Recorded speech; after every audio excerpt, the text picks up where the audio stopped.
Les amis, de retour dans Petite Bière. Aujourd'hui, vous l'avez vu, on se retrouve à Amiens pour une interview un peu spéciale. Quelqu'un d'attaché à la région. Il a joué au Mans, il a joué à Sochaux, à Lille, au Benfica, à l'Espagnol Barcelone, à Nantes, à Amiens. Il en a fait des clubs. C'est Sébastien Corchia. Bonjour Sébastien. Bonjour. Petite bière.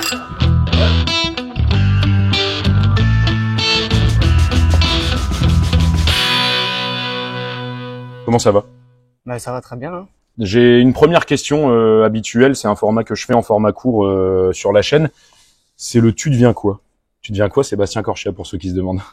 Bah, cette saison à Amiens, tout se passe très très bien. Donc voilà, je suis revenu dans la région.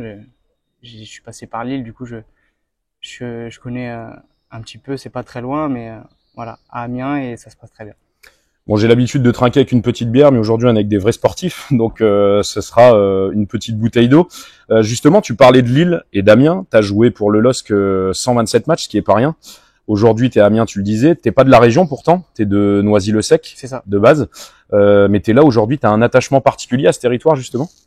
Bah oui, moi mon passage à Lille, j'ai vraiment beaucoup aimé. J'ai gardé beaucoup de contacts, d'amis. Donc vraiment, j'ai vraiment aimé cette région. Donc ouais, j'ai un attachement particulier.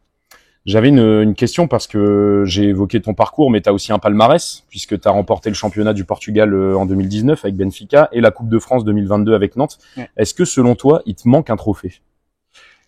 Bah, après, on a envie de gagner tous les trophées, donc forcément, il manque tous ceux qu'on n'a pas gagnés. Mais s'il devait manquer un trophée, on va dire, de toute façon, le trophée ultime, c'est avec la sélection, la Coupe du Monde. Donc c'est celui-là qu'on veut gagner, celui-là et la Ligue des Champions. Et justement, la sélection, on va y venir juste après cette question, parce que je le disais, tu as fait beaucoup de clubs. Est-ce qu'il y a un transfert qui s'est pas fait, qui te concerne, qu'on ignore? Par exemple, quand tu as gagné la Coupe de France avec Nantes, quand tu es champion du Portugal, quand tu fais de nombreux matchs avec Lille, est-ce qu'on est courtisé? Est-ce qu'il y a un transfert qui s'est pas fait? Euh, non, après, il y a toujours des rumeurs, mais au final, quand c'est rien de concret, non, il y a eu tout ce qui a eu, voilà, c'était du concret et ça s'est fait. Et tu es satisfait justement de ton parcours, de ton palmarès et aussi des clubs pour lesquels tu as joué ou tu joues encore?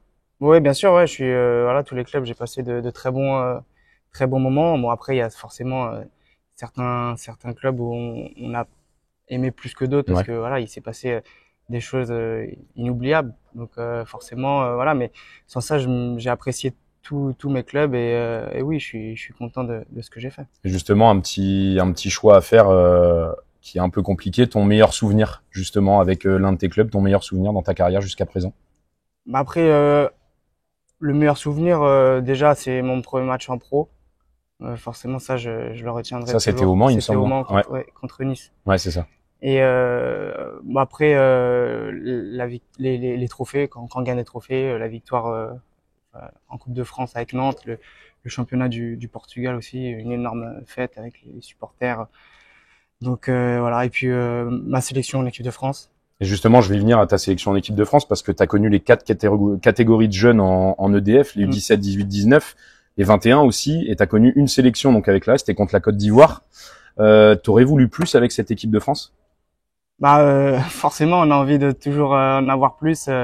Donc bah oui, forcément, on a envie de faire le plus de matchs possible pour son pays. Donc voilà, maintenant c'est comme ça. Il faut profiter des bons moments, mais forcément, on a envie d'en faire beaucoup. Tu penses que tu aurais mérité plus par contre, ou il y avait vraiment trop de concurrence à l'époque à ce poste? Après, moi, franchement, je me dis pas ça. Si ça s'est passé comme ça, c'est que voilà, on mérite ça, mais en tout cas, c'est un souvenir que moi j'oublierai jamais et ça m'a fait vraiment passer un cap.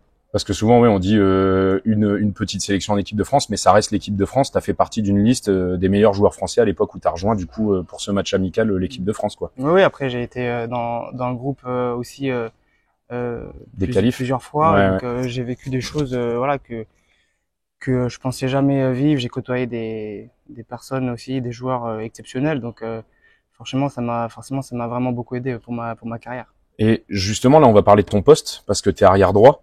J'ai fait du foot, bon, j'ai jamais été pro, hein, mais on me mettait arrière droit par défaut, parce qu'on savait pas où me mettre.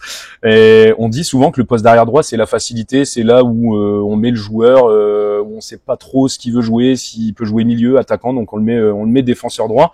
Enfin, je pense notamment à Layvin Kurzawa, qui était buteur aussi, lui, à l'époque, qui a fini latéral gauche.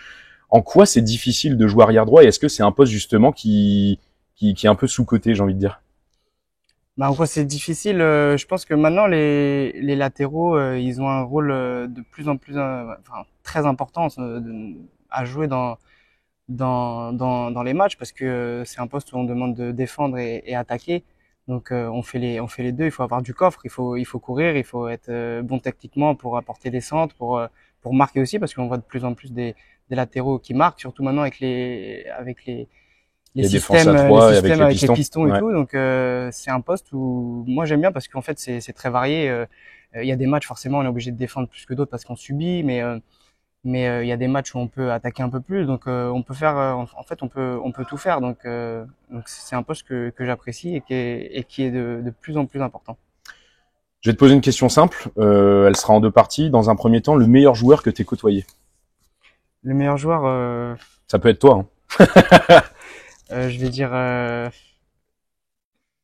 en club Joao Félix.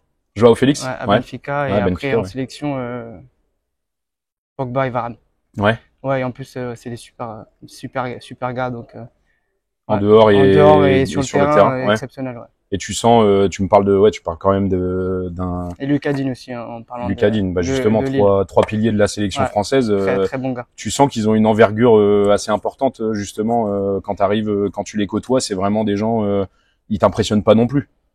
Bah en fait, moi après quand je suis arrivé par exemple en sélection, quelqu'un qui m'a impressionné c'est Paul Pogba. Ah ouais. On se connaissait pas et tout de suite on voyait que c'était un cadre et il m'a tout de suite mis bien dedans. Après, Raphaël Varane, je le connaissais un peu, je connaissais des espoirs et tout, donc on avait fait les sélections de jeunes.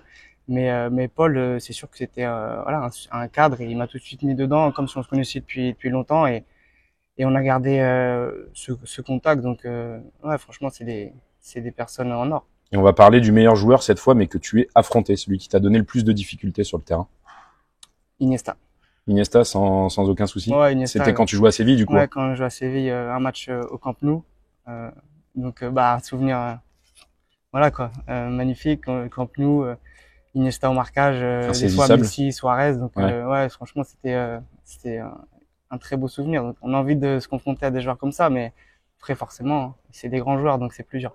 C'est plus dur, mais on apprend. Mais en plus, on apprend, ouais. C'est bien. Tu viens de finir la saison avec Amiens. On en parlait au début de ce Petite Bière, à la 8e place de Ligue 2. Est-ce que tu es satisfait de ce classement et est-ce que tu penses que Amiens a les armes pour, par exemple, remonter en Ligue 1 la saison prochaine? Après, je pense que cette année, il y avait beaucoup de nouveaux joueurs, donc on s'est adapté, je pense, assez rapidement.